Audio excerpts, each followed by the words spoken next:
hari n'umuhanzi wabihuhuye aravuga ati na buryo bareba bambaye neza bagiye gusenga ibyo bareba inyuma si ibyo bari imbere ntabwo muzabarebera kuri Bibiliya muzabarebera ku materaniro muzabarebera ko babwirije muzabarebera ko basa neza inyuma rero nidukwiye kubareba memo no ku mpano vuga nizo zibitangaza no guhanura impano nyine impano umuntu wese ufite inda ushaka urubuto ntabwo akeneye amababi kabone nubwo igiti cyaba gisa neza gitohagiye icy'ingenzi ni uko abona urubuto gusa ikibabaje mbona no kubivuga abantu ntabwo bagira umwanya wo kureba imbuto kuko ari imbuto ziboneka ari uko bazegereye ugasanga tugiye dukomeretse tuvirirana dusakuza akajya abwira abantu ati genda bizi ko ntazajya mu ijuru kandi akora ibitangaza harabizi rwose harabizi ko atari umwana w'Imana ni umuntu w'Imana ariko si umwana w'Imana Yesu rero yategetse biraba yavuze birasohora tugomba kugira ku rwego dutegeka amafaranga buri kintu cyose dukeneye mu buzima bwacu kikaza ariko ikiri umwana ubura aho ngaho ndashonje mamata mabisi kandi ibintu byose bihari kuko ntusobanukiwe ijambo ry'Imana rirasobanutse ahangaha rero harimo no kwihaniza abantu bisa n'abafite amafaranga muri iki gihugu no hanze ariko yadabisa abana yego nose umutima ntabwo akeneye umwana nose amafaranga yatamuha urubyaro ntabwo umugore utwite wahisha inda ukwezi kumwe amezi abiri kuko nabwo kandi ufite mu nda hanini ariko ufite mu nda hato amezi abiri rwose bayagaragaye so n'agakiza rero karakura ntabwo wagahisha ntabwo gakiza yego gatangira ku mutima kakagenda gakura ubundi nubwo yaba afite n'imbuto jereka mberurire ntidukwiye gukurikira abantu dukwiye gukurikira Yesu ariko muri iki gihe dusigaye dukurikira abantu iyo ni fanatisme ijambo ry'Imana ri clear rirasobanutse uyu muntu ariko abaye nta mbuto afite ariko za mpana zifite wagira inama abantu yo kumukurikiye gukomeza kumukurikira nabonye abapagani babisi bumutse bumye kabisa baba mu cyitwa mu rusengero nimumfashe dushimire aba bahanga Relax Life Center muri uru rugo n'uwazahaye hava ari injege bamukorera isuzuma rusange bakareba imikorere y'umubiri maze abazahajwe na amibe igifu umwijima indwara z'ubuhumekero ibibazo byo kutuzuza inshingano z'abashakanye indwara z'imitsi n'izindi bakazibamururaho bakoresheje inyongeramirire n'ubundi buhanga nka reflexology massage yongera ubwirinzi bw'umubiri ikarinda na stress bagukorera imbonerahamwe y'imirire ijyanye n'ikibazo ufite maze mbere yo kugusezerera ukongera ugakorerwa isuzumwa rusange kugira ngo utahe ntacyo utaka uvuye kuri gare ya Kimironko utaragera ku rusengero rwa Foursquare Gospel Church urabona icyapa cy'ikigo Relax Life Center telefone ni 0788302368 iyi nimero iri no kuri WhatsApp nanjye mbasuza mwese abadukurikiye ni by'agaciro gakomeye cyane kwa mugarutse kwa natwe umwanya nk'uyu nguyu ndabashimiye hamwe amahoro hose ushaka kudukurikira hano mu Rwanda cyangwa se hanze y'igihugu cy'u Rwanda yaba nk'abari Burundi ndetse n'abandi bari muri diaspora mu bihugu bitandukanye ku migabane itandukanye mwese reka mubwenga amahoro y'Imana abane namwe kuri kamera n'ubundi ndi kumwe na Pastor Gabriel nishimiye kongera kubana nawe Pastor murakoze Evode hamwe n'Isezerano TV n'abari kurikira na Pastor Fanny official yego muhago mugishano witeka turi kumwe murakoze yego Pastor ubundi iyo bavuze umurokore cyangwa se uburokore ni iki mu ntero rimwe uko mbyumva cyangwa mbibona nuwavuye ahantu habi akajya heza mu yandi magambo nuwarokotse ibyaha akaba ari mu mahoro ya Kristo nicyo bivuze cyangwa se n'umucika cumu ry'ibyaha kuko n'ubundi ibyaha birica murakoze Pastor, ese abantu bose uyu munsi bitwa abarokore bambaye iri zina ry'uburokore ni koko ko ari abarokore none nkurikije iyo definition duhaye? Yesu yarabisobanuye, yarabizi ko hari abazishushanya uwo kamere y'umuntu ko intege nke yifuza kwitirira ibyiza, ariko Yesu yavuze mu nteruro imwe ku bantu bafite ibibazo nk'ibyo, wenda ufite n'abandi bameze nkawe ubariza, yaravuze ngo ntabwo muzabarebera kuri Bibiliya, ntimuzabarebera ku materaniro, muzabarebera ko babwirije, ntimuzabarebera ko basa neza inyuma. Hari n'umuhanzi wabihuhuye aravuga ati na buryo bareba bambaye neza bagiye gusenga, ibyo bareba inyuma si byo bari imbere bamwe na bamwe. Rero ntidukwiye kubareba memu no ku mpano vuga nizo zibitangaza no guhanura impano nyine impano. Sawa tugiye kubarebera. Yesu yavuze ijambo rimwe aravuga ngo muzabarebera ku mbuto bera.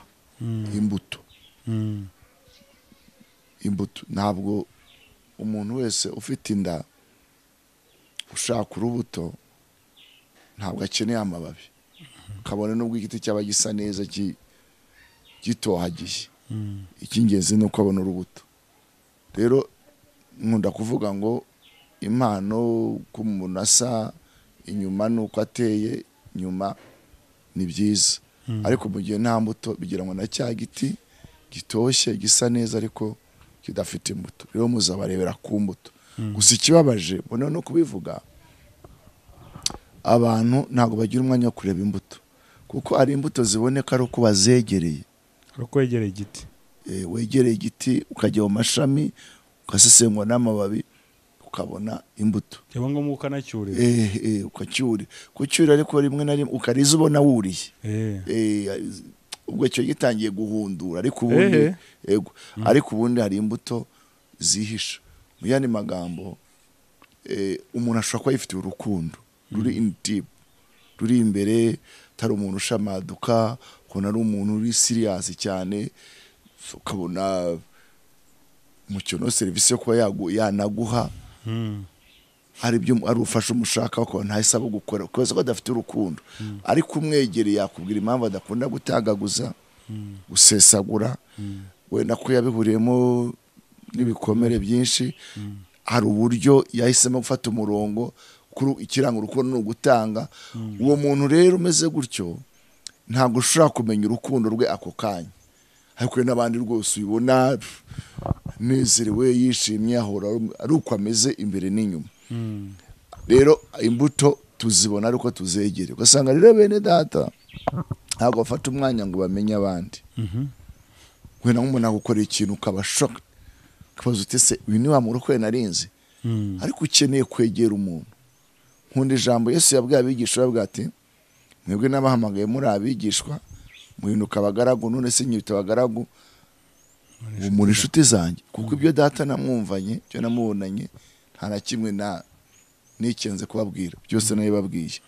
Rero dukwiriye kumenya ko uburyo tumenyamo Imana ni ama etape, ni urugendo, kandi ntabwo avuga ngo ukunda Imana udakunda abantu. No gukunda umuntu ni mu rugendo, ni mu rugendo. Ushobora kuba wakundaga umuntu wamukundaga, ariko noneho ukazagenda umukunda cyane bitewe nuko agize gute nuko ameze. Rero hari igihe dutsitara ku ibuye ugasanga tugiye dukomeretse, tuvirirana, dusakuza, ntitwemere ngo urukundo rugiye gute ruduponde n'iryo buye rya Kristo. Rero kumenya Kristo ni urugendo, process. Murakoze. Hari akantu uvuze ngo uburokore ntibipimirwa ku mavuta umuntu afite, ku mpano umuntu afite. Ese ushobora kugira impano ariko utari umurokore? Ubwo turavuga za mpano zacu zo mu kirokore. Izo mpano ushobora kuzigira ko utari umurokore? Bibaho? Bibiliya iravuga ngo umwuka wanjye azanga no ku bitugu by'abapfapfa bahanure. Imana yashatse gusoza umugambi wayo n'umupfapfa yamukoresha. Ariko biba byiza ko umuntu agira imbuto, mu by'ukuri niba ari umurokore akagira n'impano, kubera ko impano n'imbuto mbigereranya n'inuma. Inuma ifite amababa abiri, iburyo n'ibumoso. Kumwe gucitse cyangwa se kumwe gucitse ariko igihande kimwe cy'amababa, ntabwo inuma yaguruka. Yego.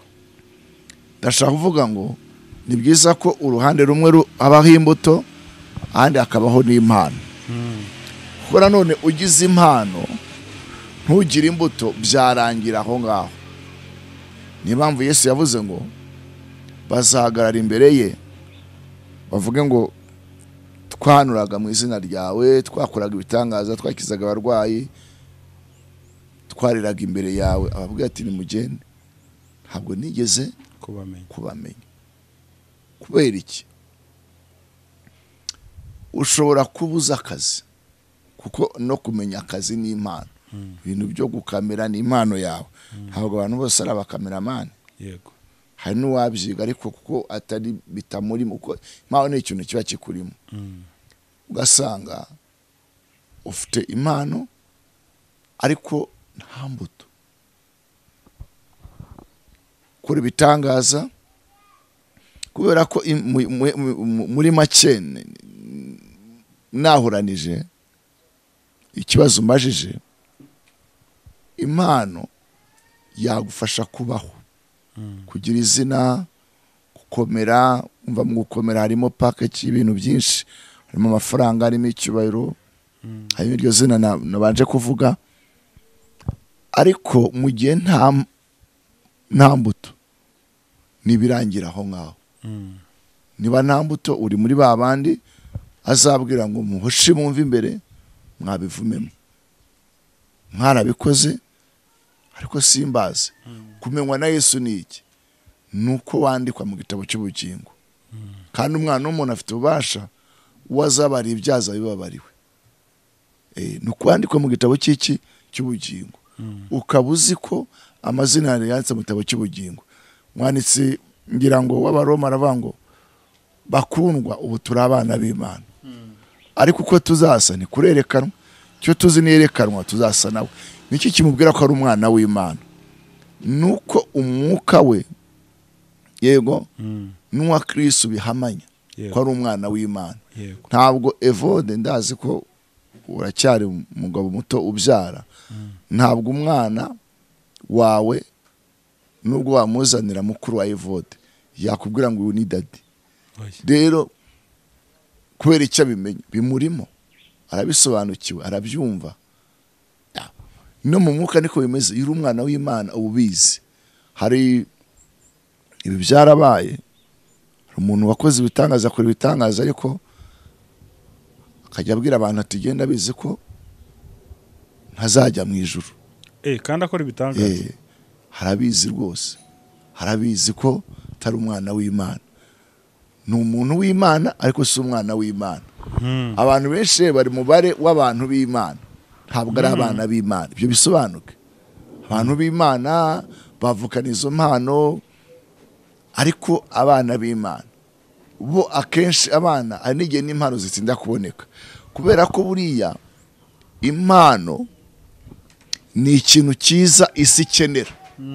Kubera ko niba ufite impano yo gukiza indwara, n'abisi barakira.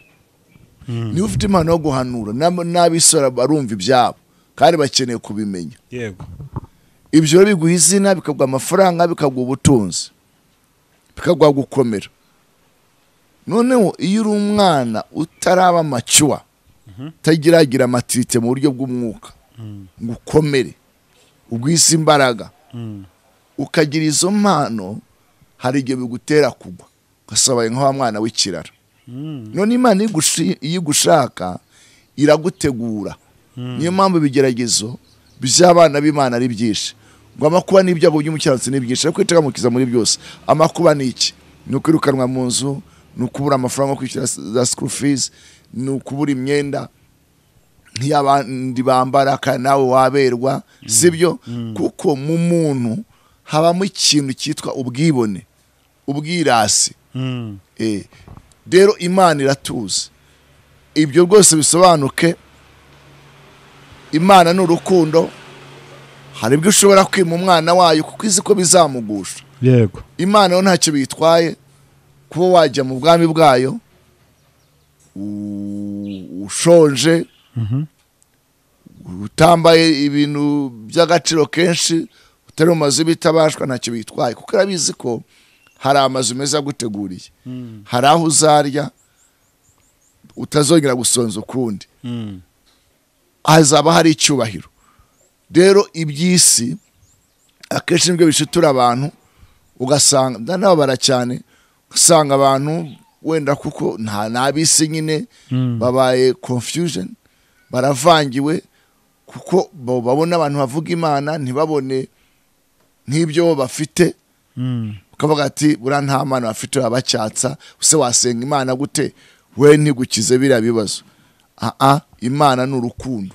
None se urugero, we waba ufite nubwo tutakimbajije, waba ufite umwana kuko ufite amafaranga yo kugura imodoka, uhita umuzanira imodoka ikeneye ibyangombwa, ndavuga za assurance, ndavuga n'uyitwaye rega hari imyaka amategeko asaba kuba yujuje. Yego. Ahubwo wavuga uti umwana akunda ikinyabiziga, kamugurira igipupe gishushanya ikinyabiziga akunda, sibyo? N'Imana rero hari igihe dupfuma iturema agatima, sibyo? Hari igihe Imana iturema agatima ikaduha dukeya kuko iratuzi. Nahoze mbwira abantu muri nibature n'amasengesho mu gitondo saa 11, umva saa 10 n'igice urusengero rufunguye, ndababwira nti aha ni Imana idupimira. Biragoye kubona umugore afite ibyo kurya, afite ibyo kunywa byiza, arara mu nzu nziza, yiyorosa bed cover nziza, icyuma giteguye. Biragoye kwiyorosora, yego, niba ari umugore cyangwa ari umugabo, umwe ngo asigundi cyangwa se banajyane ngo bajye gusenga amasengesho mu gitondo niba turi. Imana rero iratuzi. Yigeze ibwira Abisiraheli ngo mugiye kugera mu gihugu cy'amasezerano, muzarya muhage, muzabona imizabibu mutahinze, muzubaba mu mazu mutubatse, ariko ntimuzibagirwe Uwiteka. Imana ibitabaye Shuruni, abantu ntibagiwe Uwiteka Imana yabo. Uno munsi turukubona ibihugu by'ibihangange Amerika, tuzi ko yavuze ubutumwa, ntambara ya kabiri y'isi, barabwiriza, abantu bava mu magereza, abantu barapfuye, abantu barangitse, barakomeretse. None munsi ni igihugu gikomeye, crisp power, idolari. Hari imvugo tugira hano hanze ngo umuntu yiburije nk'iki, nk'idolari. Mu yandi magambo ribona umugabo kayotega sibundi.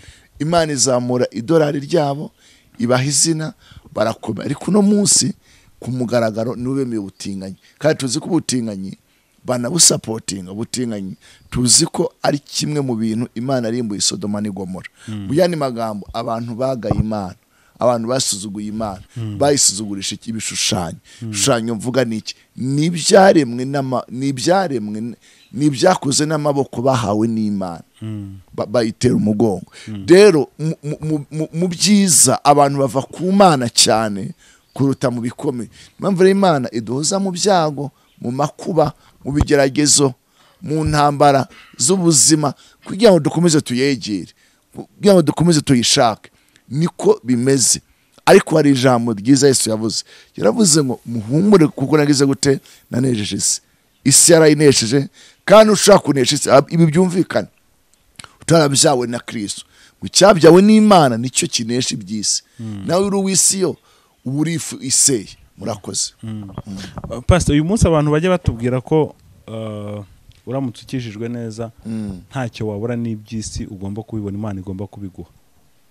Baba barimo kutuyobya? Babikura he? ano arumvise uvuga ngo bitwumvishe cyangwa ariko barahari gusa twese ntago tujye dukurikira za social media cyangwa mu nsengero hose ntitubyumve. Okay, ku ruhande rwanjye ni ikinyoma. Gusa hari ijambo rivuga ngo Kristo ni byose muri byose ariko kumufite. Nawe wabaza utese tukuri ikibazo cyawe kuki Kristo ari byose muri byose kumufite, kuki adafite biriya kandi abishaka? Ngira ngo nuko ushatse kubaza. Ntacyo, reka n'icyo kibazo tugisubiza, ariko njye ntago ari cyo nabajije. Nacyo reka tugisubize. Wenda icyanjye ndaza kongera kugisubiraho. Babyenda gusa. Gisubiremo umve ko atari kuko nabavuga Yesu. Nabavuga Yesu. Muri byose. Yego. Kuba mufite. Kandi abo bamuvugira mu matwi ntabyo babona. Nuko nabyumvise. Aho noneho turi kumwe. Noneho rero Yesu ni byose muri byose kumufite. Ngufite uwo mwana afite n'ubugingo. Kandi ubugingo tuzi ko buruta byose. Ari navuga ngo niba narabaha umwana wanjye w'ikinege zabuzwa n'iki kumubahana n'ibindi byose. Ibi ni inyigisho ndende yaturaza hano. Hari umwana, hari na Kristo. Haja muri Makolosai rivuga ngo abo nsabira nongera kuramukwa ndabasogera kugira ngo Kristo akurire muri mwe. Yesu bivuze ngo n'umukiza ariko Kristo ni wasizwe. Iyo wasizwe rero ubu usigiwe mission runaka, ubu ufite ubasha ku bintu runaka, ariko ikiri umwana ushobora gusanga urutwa n'umuragwa. I mean n'imbata. Umwana ni umuragwa, ni samuragwa mu Kirundi. Ariko imbata iri mu rugo yo kuko ikuze ishobora kugira uburenganzira ku bintu bimwe na bimwe umwana watabizi. Nyuma Bibiliya avuga ngo iyo umuragwa akiri umwana naho batandukaniye n'iki n'imbata, kuko imbata nitwara umwana mu rugo. Ndabwira ye mwangwe no komeza urye, ye mwambura imyenda nkoze. Hariho nabi bisambo bo ashobora no kunywa amata y'umwana. Umwana we nta makuru afite, kajya mwaducya kongeramo amazi. Umwana se kuko ari umwana se ramenya ibyo ari byo, warasama yinywere. Ariko imbata yayinywereye ari warategeka umwana mu rugo. Rero ushobora kubura umwana w'Imana ariko utarakura mu buryo bw'umwuka bw'ubumana, kubera ko Yesu yabyawe n'umugore akura atwarwa n'amategeko, ariko amaze gukura yegurirwa byose autorite yose yari ayifite. Niyo mpamvu Yesu yigeze abwira abigishwa, barabwira ngo mugende kwa ntuza, no mugende mu kirorero murasanga icyana cy'indogobe kizikarijwe nande na nyina. Hanyuma ngira ngo intumwa zavuze ati umugabo none hatubere kabutindi, turagenda tuzi turi icyana cy'indogobe cy'abandi tukizane, ntago ari budufate muri ba rushimusi cyangwa mu mabandi. Babaza ikibazo cyumvikana buri muntu wese. Yesu ababwira ngo mugire mubwire ngo nyiracyo agize gute aragishaka. Yesu rero yategetse biraba, yavuze birasohora. Tugomba kugira ku rwego dutegeka amafaranga, buri kintu cyose dukeneye mu buzima bwacu kikaza. Ariko ikiri umwana ubura aho ngaho ndashonje mamata mabisi, kandi ibintu byose bihari kuko ntusobanukiwe, ntabwo uriyakira, nturamenya uri we. Ngo ariko umuragwa yamaze gukura ava muri ibyo bitekerezo biciriritse. Na umva rero aho ruzingiye. Mu isengesho rya Data wa twese wo mu ijuru, Yesu yigisha intumwa ze gusenga abigishwa be. Yaravuze ngo Data wa twese uduha ifunguro ridutunga. Reka ngarukiye ku ifunguro dutunga. umubyeyi ntabwo aho umwana we ibyo ashaka,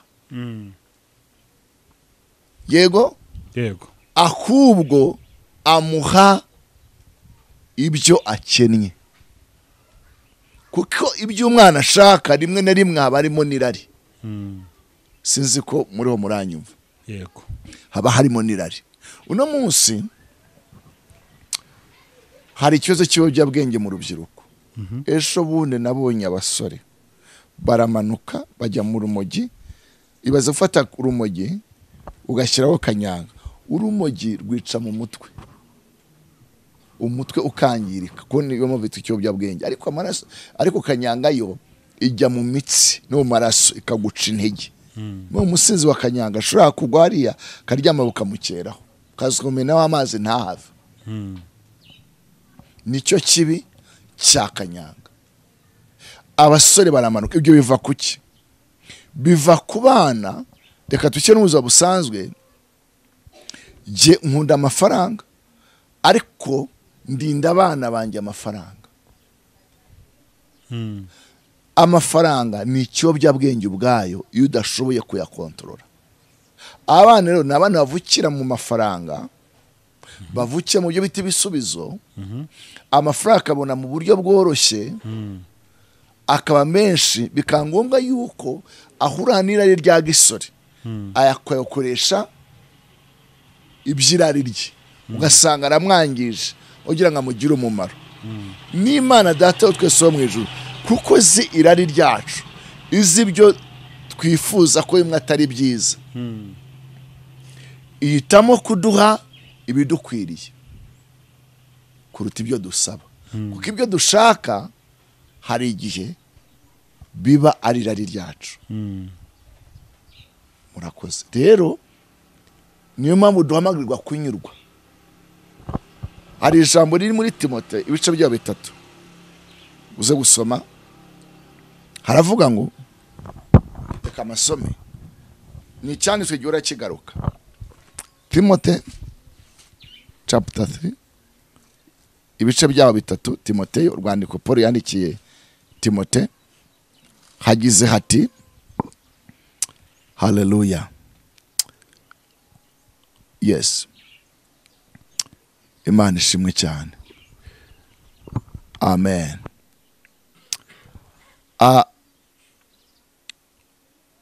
Ni ijambo duhora dusoma, ariko ngewe ndisomye ruhari imirukiro ishyashya.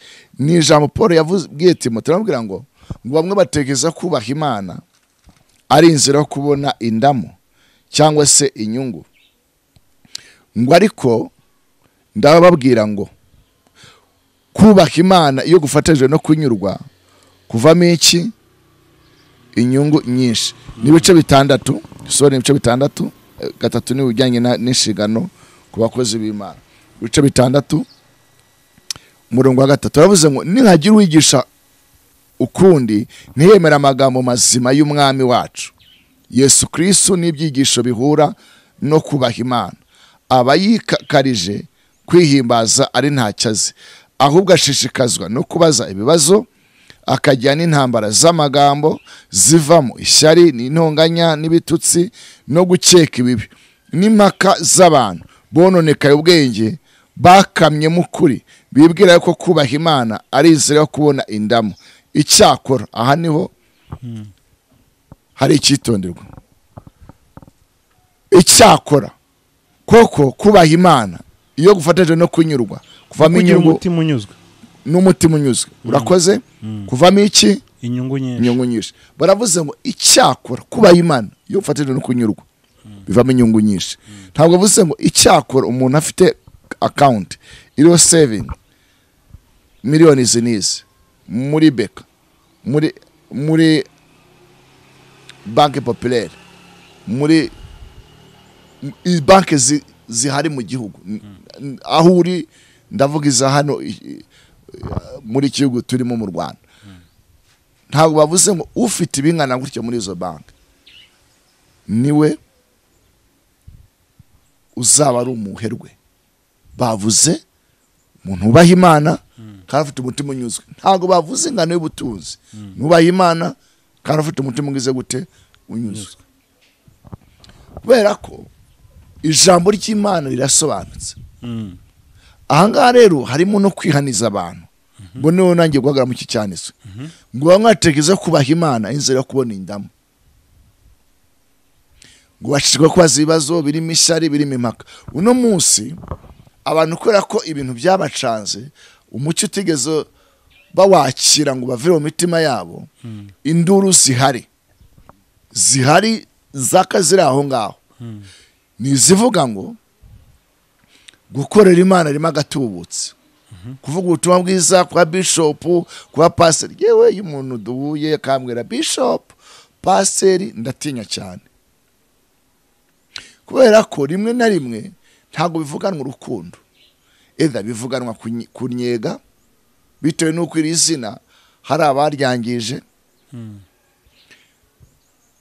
Ikindi ni nko kuninira, ni nko kunegura, ariko njyewe ntacyo bimbwiye. Icyo nsi nuko mpamagara kuwo ndiwe nuko namenye.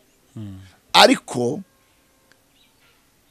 usanga hari impaka zivuga ngo ibintu birimo akayabo, ugasanga n'amareta arahagurutse. Kubera iki? Ariko nanone aho mbagarukira hari abatekereza none ko muri ibintu byo kuvuga ubutumwa bwiza ari ahantu, ari platform yo kugaragaza icyubahiro cyangwa kugaragaza uri we. Mbabwira abantu banyumva, hari cano nyinshi, ntabwo ndafata telefone ngo mpamagaze cano nze kugira ngo ngaragare. Mfite ibyo gukora. Iyo nje kuvuga ubutumwa hano nzampinda umushyitsi, kandi nta nubwo nanaceceka. Ariko ntabwo nzi neza ko hano hanari kubonera inyungu. Oya, icyo nzi cyo twashya Imana tukagira umutima unyuzwe bivamo inyungu nyinshi. Kubera ko ntabwo ubutunzi ari amafaranga, n'uyu mubiri ni ubutunzi. Musa n'abantu bafite amafaranga basigaye ngo nabajejeta faranga. Yego. Ifaranga akaba afite ifaranga rifatika, afite inganda, afite business booming, ariko adafite ububasha bwo kuba yateka ibiryo birimo amavuta ngo abirye, atangwa ku gasukari, ataryo nyama. Aricyo docteur yamutegetse. Gusa amafaranga amaze iki? Biravuga ngo bizamara umuntu iki gutunga ibintu byose ariko ntabone umwana azabiraga. Gusa n'afite amafaranga muri iki gihugu no hanze, ariko yadabisa abana. Yego. Nose umutima ntabwo akeneye umwana, nose amafaranga cyatamuha urubyaro, nubwo asigaye ariho tekinoloji yo kuba babarema nka kuri abaturagisha inkoko, ariko nabyo biragoye. Nabyo ariko nagafaranga amahirwe nayo abari make cyane. Urumva nayo abari make, ariko nabwo tubuvuge ko bishoboka. Ariko ntabwo yavuye mu bise. Ni ibindi bintu byo nabyo bishobora kuzazana kaga nakeneye kuvuga akakanya. Bisabamo zarobo, bizabamo abantu bibihazi badafite umuntu nyine. Umuntu utunzi ni bwiza, ariko Imana idubigize gute ibiduhagije. Murakoze. Pasi twa tukivuga ku burokore n'abarokore ubwo byajyanye n'agakiza. Urumva wahise uzanamo ikintu cy'imbuto kariho tuzabamenyera. Abajya batubwira ko agakiza kaba ku mutima. Ibyuzuye umutima bisesekana no ku munwa. Gusa urwo rukundo ruhishwe rutagaragara ni nk'imvura igwa mu ishyamba. Ibiri mu mutima bigomba kujya inyuma. Yego. Bigomba kujya inyuma. Hari ibyo udahisha. None se wafata kari mu mutima, wafata intonga ukayitwikiriza urumuri bigakunda. Tugiranwa n'urumuri cyangwa n'itabaza. Urumuri rw'itabaza cyangwa se n'impinga y'umusozi. Uko utahisha impinga y'umusozi urayibona mojari, mo Kigali, Rebero, hari imisozi izwi. Abadukurikira irahari. Tero agakiza se wagahisha? Ntago bikunda. Ntiyemera navuze ngo nshatse kuyumanganya umurunya ka magufu. baramuhondaga ubundi bakamushyira muri gereza bakamuha ibiryo by'agatsi yahanuye yagerayo akavuga ati ariko mana waranshutse ndashukika ariko nshatse kwiyumanganya umururu nyakamo kongera ukamwakamo Petero nawe baramufasha bamushyira muri gereza aravuga ati se baramubwira ati ceceka hora ibyo bintu mwamaje kwandagaza muri Kigali yose ubwo ni yo Yerusalemu yacu murwa mucece kuvuga muri iryo zina arabwira ati cyore none si bwiza nuko tubumva cyangwa twumvira Imana rero ntabwo umugore utwite wahisha inda ukwezi kumwe amezi abiri kuko nabwo kandi ufite mu nda hanini ariko ufite mu nda hato amezi abiri rwose bayagaragaye kuko hari kiba kiyongereyeho ariko ntabwo wahisha iteka ntabwo wahisha amezi 8-9 yagaragara so n'agakiza rero karakura ntabwo wagahisha ntabwo agakiza yego gatangira ku mutima kakagenda gakura kuko n'uwo mwana nyine arakura kugeza igihe yerekaniwe iki Abisiraheli murakoze mu bintu watubwiye ko hari abantu bashobora kuba bafite impano ariko wajya kureba ugasanga za mbuto ntazo reka ubwo tuhite tuvuga ko n'agakiza ubwo ntako uyu muntu ko ashobora kuba afite impano ashobora kuba afite amagambo meza yubaka abantu iyo abwiriza tujya tubabona hari abantu n'ibitangaza bazi no kuvuga kabisa ku buryo abantu babakunda uyu muntu ariko abaye nta mbuto afite ariko za mpano zifite wagira inama abantu yo kumukurikiye gukomeza kumukurikira ubundi nubwo yaba afite n'imbuto jereka mberurire ntidukwiye gukurikira abantu dukwiye gukurikira Yesu ariko muri iki gihe dusigaye dukurikira abantu iyo ni fanatisme kubera ko wakurikiye Yesu ntabwo bizamuvuna kumenya umurongo arimo niba ari wo cyangwa niba atari wo ariko niba adakurikiye Yesu azakurwa n'ibyo bitangaza n'izo mpano nagira mu rwobo azarugwanamo na ya mpumyi kubera ko wa wundi udafite imbuto ufite impano ni ya mpumyi igira gute irandatindi ni impumyi itabona ariko ifite amaguru igenda iriruka ariko atabona azagwa mu rwobo n'umukurikiye bagwanemo ijambo ry'Imana ri clear rirasobanutse rero nkunda ijambo Yohana yavuze yabwiye abigishwa ko yari abafite Yesu yamusuzana afite abigishwa be arabwira ngo dore nguriya ntama w'Imana nzima umwana w'Imana ukuraho ibyaha by'abari mu isi sinshoye no kunama ngo mfundure udushumi two ku birenge yego yaramaze ababwira ngo jyewe ndabatirisha amazi ariko uzaza inyuma yanjye arabatisha umuriro mu yandi magambo arabizi ko hari siwo arabizi ko hari umukuru hejuru ye ariko abo bantu bafite spirit ya proud y'ubwibone yo gukunda icyubahiro bavuga ko ari bo babyishoboza bavuga ko imbaraga ari izabo bavuga ko bashoboye bavuga ko ari abanyembaraga yego ntabwo bazi guha icyubahiro Imana y'imisinije bafite umutima nk'uwa Herode nk'uwa Nebukadinezari abo bantu rero b'inyama n'amaraso batabonerwamo ubugingo ni impumyi zirandata izindi ariko nkwereke ntabwo nshaka kuvuga ibintu byinshi kuri iyi ngingo umbajijeho njye maze gukizwa kwa Yesu umwami n'umukiza numvise nemeza umutima wanjye ko mbaye umwana w'Imana amajwi yarazaga kandi ubu ajyaza ku bintu bimwe na bimwe ariko buri uko nagiye nkurikira Yesu hari ikintu nubatse Yesu niwe akinshoboza nize kutubakira ku muntu noneho ibyo byaramfashije mu gihe nabonye abantu bahinduka, nabonye abapagani babisi bumutse bumye kabisa baba mu cyitwa mu rusengero, biba mu izina rya Yesu, bagasambana mu izina rya Yesu, kandi bagira ingingimiri,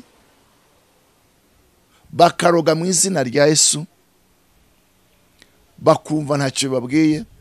Abo narababonye kubera ko rero nahisemo kubakira kuri Yesu wankuye mu ivata ry'ibyaha, mu mwijima w'icuraburindi. Ibyo byaramfashije gukomeza, kuko umwana w'umuntu ni umwana w'umuntu. Yego. Ariko dukeneye abantu batubwira ngo nguyu Kristo umwana w'Imana nzima, ukuraho ibyaha by'abari mu isi.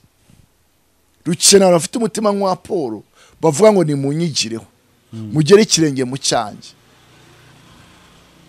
Yesu aravuga ngo umwungeri mwiza apfira intama ze. Ese abo bungeri barapfira intama zabo? Kandi reka nahuranye nanone, abo bantu bari popular, bafite success, b'ibyamamare, bafite amafaranga. Uno munsi hari abanyamakuru bazi gukora ibyegeranyo by'amafaranga. Njye ntabwo nemera ko bishop runaka cyangwa apostle runaka agira savings z'amafaranga zirenga amamiliyari n'amamiliyari n'amamiliyoni y'idolari kuri account. Kubera iki pastor? Wese si umuntu Imana ntabwo yamuha nk'umunyamakuru Yesu ufatiraho. Yesu role model, cyitegerezo, yambaye ikanzu imwe na rugabire kandi ari umwana w'Imana. Arwahita akubwira ngo ni hari muri kiriya gihe n'ubundi niko bambaraga. Okay. Nose ntabwo hariho za zahabu, ntibambaraga za zahabu se. Wasanga yaza muri iki gihe ari kugenda mu ndege. Izahabu yambaraga twayibonye muki mwihishurirwa. Yagiye ku ndogobe umunsi umwe agiye Yerusalemu, no munsi bateguye kumwica. Erega ibyo by'isi biratuzamura bikatugira ibikomerezwa, sibyo? Tukaba nk'abisi, tugatanya gushyira bodyguard, protocol zihembwa, tukubaka za ofisi zikomeye, kuzijyamo ni audience. None se Yesu ko ari role model, ibyo binigeze abikora? N'igihe baje kumufata yigeze ashyiraho igisirikare kimurwanirira? Petero washatse kubikora kuri muri kamere abatuye inkota, ayikubise umugaragu umusika mu Roma, yaravuze ngo subiza inkota he mu rwubati. Ucica inkota zaguza zicisha indi. Yego. Ariko dutangiye kuranira mu nkiko, mu manza, bivuze ngo tumeze nk'abisi, kuko prisi ugira amafaranga menshi, ubutunzi bwinshi, ni nako ugira n'abanzi benshi, kandi abo banzi rimwe na rimwe hari igihe utazagira gute utazabatsinda. Rero dukwiriye kuzinga amahema, dukwiriye gukora, kuko turi mu gihe kiruhije. Ariko ubutunzi tubona si ubwo kwibikira ku mabanki. Niho tuzabwira imitima wacu ngo umutima wanjye nkaho nyamutunzi, ngo gubwa neza utekane, kuko ubikiwe iby'igihe kirekire. Imana yamanutse itera mu kubitiraho, ahita ashiramo umwuka, iravuga ngo wamupfapfa we, ibyawe biri abandi, waruhiye iki? Abo bantu rero, none se reba amafaranga TB Joshua uriya mu Nigeria yari afite, amafaranga menshi cyane, kayabo kenshi, ntiyasigiye abandi se? Noneho ubu noneho kuko abantu batanize n'umutekano muri Afurika, abo bantu barajyana bakajyana hanze, bafite amafaranga menshi, bandi baguze amaziyo. Umuntu w'Imana akwiriye kugira amazu angahe? Hange ndakubajije ngo bigende bitese, bazayaturemo cyangwa azamurwane harimo gusaza. Dore rero ikituranga abantu b'Imana b'ukuri, iyo umaze kugira Kristo muri wo ugira umutima w'urukundo. Yesu aravuga ngo se byamara umuntu iki kubona mwene se akenye ibyo mu isi yeza akamukenyera imbabazi z'Imana, akabwira ngo nagenda asusuruke agubwe neza. Ibyo birakwiriye. Habwe yagakwiriye kumugaburira, akamuha icyo kunywa, akamwambika. Icyo gihe azafatanije n'Imana kumuremera. Ariko se abantu bari muri protocol zimeze zityo ugira ngo barabikora? Wambwira utwende bafashe imfubyi, bafashe abapfakazi. Erega ibintu bikwiye gusubirwamo. Yesu avuze ngo ukuboko kw'iburyo ni gutanga, ukw'ibumoso ni kukabimenya. Muzabarebera ku mbuto. Kandi Yesu yavuze neza ngo ni byiza cyane gusoreza mu nzu y'umuborogo kuruta guhora mu nzu y'ibirori. Kuki isi yuzuye umuborogo, ariko abo rero bibera muri comfort zone, mu birori, mu byishimo, mu byiza, muri ibyo bitangaza, muri iyo myambaro isayangana. Sinzi ko birumvikana bankurikira. Yego. Mu ndege bajya mu zindi bibera kuri parupite. Nibamanuke, niba bari muri Amerika, bari i Kigali, nibamanuke bajye mu cyaro.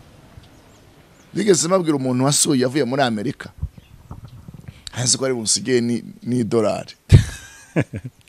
Araza ubwo ngiye kumwere ko dukora umurimo.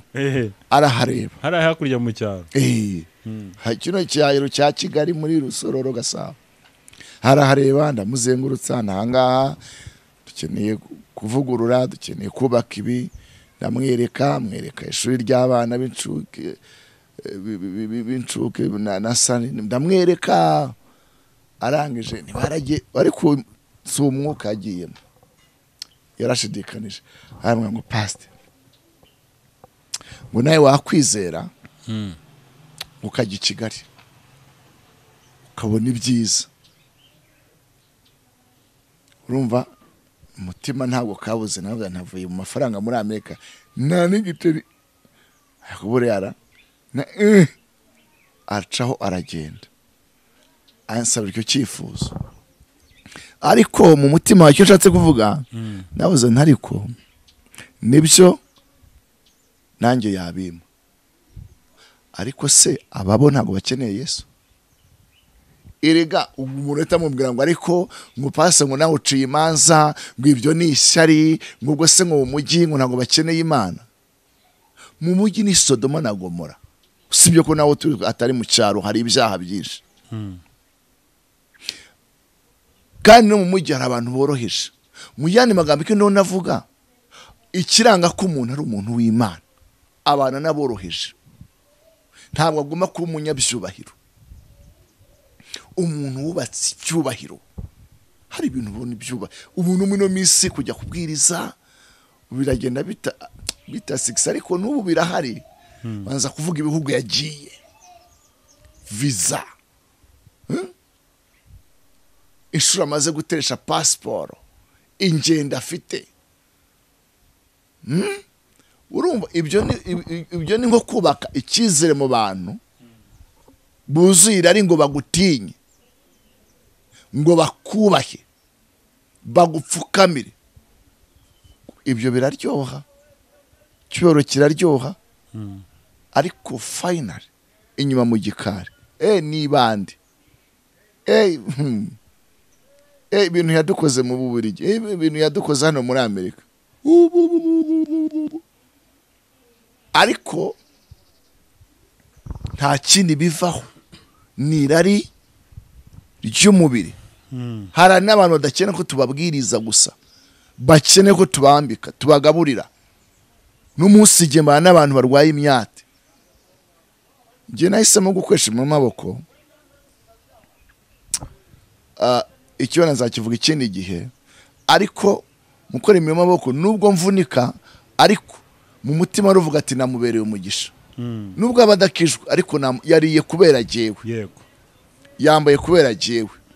Asigara gusabira umugisha. kandi ndawubona ariko uno munsi gufata amafaranga abantu bagenda bakabika bagahinduranya amamodoka y'ibikomerezwa. Reka wene yanavuze ngo ari umukozi Imana ataratora kwitwa ruca ibigango. Iyi conference yari yabaye muri Serena nayigiye nagize umugisha wo kuyijyamo n'abapasiteri Rick Warren. Aravuga ngo aramubaza umukozi Imana ruca ibigango amaza ati se wowe utanga 90% gute kubera 9% gute. Urumva yaravuze ati giye narenze icya 10 umva kimwe cy'icumi habwo ntanga 9% ati mu mitima ati utanga 9% gute n'icya 10 cyananiranye. Aravuga ngo mu mafaranga yinjiza mu bitabo n'izindi business n'ibindi yinjiza byose abishora mu vuga butumwa. Icyo asigarana yaravuze ngo imodoka afite n'urugero ruto ajye imodoka agenderamo ayimaranye imyaka 3. mpita nibuka ko hari n'abari munsi ye benshi ariko buri mezi ataratahindura imodoka. Ibyo rero mbyita nk'inzara yo mu magufa yabokamye yo gushaka irundaho iby'isi. Nyamara wamenye Imana we aranyurwa. Mu yandi magambo n'umugabo wicaje abaperezida abakuru b'ibihugu na Perezida Paul Kagame nawe ngira ngo yigeze muri conference ye amutangaho n'urugero avuga ko n'igitabo cye yagisomye umva aranamwemera ko dufite umuyobozi udapfa kwemera ibyo yumvise byose. Mu yandi magambo Imana utunzira bufite ariko subwo kugira ngo tugire gute twihambireho. Irashaka abantu bakwiye gukorera abandi bakwiye kwitangira abandi bakwiriye kuberaho abandi bo badakeneye kwiberaho. No muri bimwe byakomerekeje abantu none mu madini yacu nuko ushaje bwakozwe byasanze nkaho itorero ari igikoresho cyo kugira ngo gihaze cyangwa se ari igitiyo gikoreshwa kugira ngo kigaburire kankoresha ikiyiko kuko igitiyo cyo kiratiyura nyine bitaka ni ikiyiko ari nk'ikiyiko gikoreshwa kugira ngo kigaburire gihaze apeti y'umuntu umwe n'agatsiko runaka. Itorero rero ntabwo ari iry'umuntu, itorero ni rya Kristo. Muri wa Kristo uragutse umuntu wese agomba kubonamo umugisha we. Nimpamvu Bibiliya avuga ngo mu itorero rya nta mukene abagamo basangiraga byose ariko no munsi wamenya naho yaririye se sawa.